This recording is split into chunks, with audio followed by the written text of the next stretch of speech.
Guys, welcome to the continuation of the series game I started. And this is the game 4 in the Anand versus Kasparov 1995 match. In this game, Gary Kasparov is playing the white pieces against Vishwanathan Anand defending with the black pieces. Gary Kasparov played knight to f3, starting with the Zukatot opening. Knight to f6, c4, e6. This game has been transposed to the English opening after the move pawn to c4. Knight to c3, we have bishop to b4. g3 followed. Black castles short, bishop to g2. d5, challenging this pawn. Queen to b3. Going after this bishop and defending along this diagonal. So if pawn takes, queen can take. In this position, Vishwanathan Anand chose to defend the bishop with a pawn to c5. Garry Kasparov went on to castle the short side.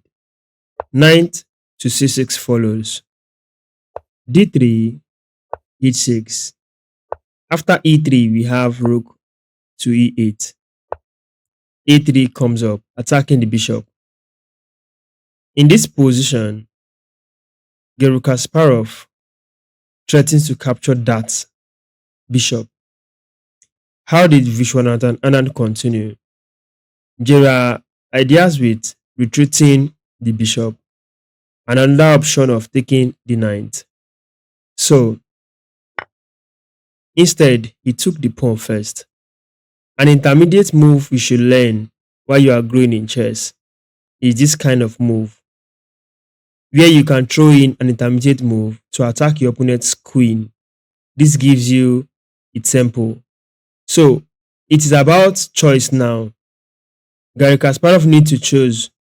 Does he want to take the bishop and lose his queen, or save his queen and carry on with his plan later? In this position, he went on with taking the pawn on c4 first, keeping the queen safe, and his plan can continue with threatening the bishop. Bishop takes the knight on c3, queen takes on c3, maintaining his pawn structure. Most of you would say, why didn't he take with the pawn? This is okay, but look at, now you've intentionally create weakness for yourself. These two pawns will just be target in the future. You see, so to avoid this kind of issue in the future in your game, you have to foresee things like that and learn from this kind of video. He took with the queen so that he can easily play pawn to b4 or even pawn to b3, defending this pawn when the queen leaves for better attack. Even pawn to b3 opens room for the bishop to come to b2 and exert enough pressure along this diagonal. e5 follows, b4. After e4, attacking the knight, knight goes to d2. Queen to e7. In this position here, the queen is now on this diagonal. So if pawn takes, queen can take. Garry Kasparov chooses to play pawn to b5 instead, attacking the knight, buying himself an extra tempo. Knight goes to e5. Seems as if this was a move that blocks this pawn from this strong defense. Because when this knight came to e5, it now introduces only one defender to the pawn, where the pawn was attacked twice by the knight and the bishop. This was easily spotted by Garry Kasparov, where he played knight takes the pawn on e4 immediately. In this position, I want to draw a tactical idea for you. How can you regain your material back? Well, a pawn has been snatched. What went on here was knight to f3 check. In this position,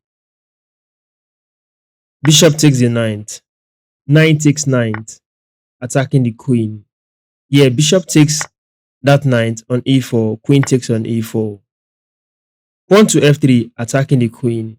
Queen to e7. After e4, bishop to e6.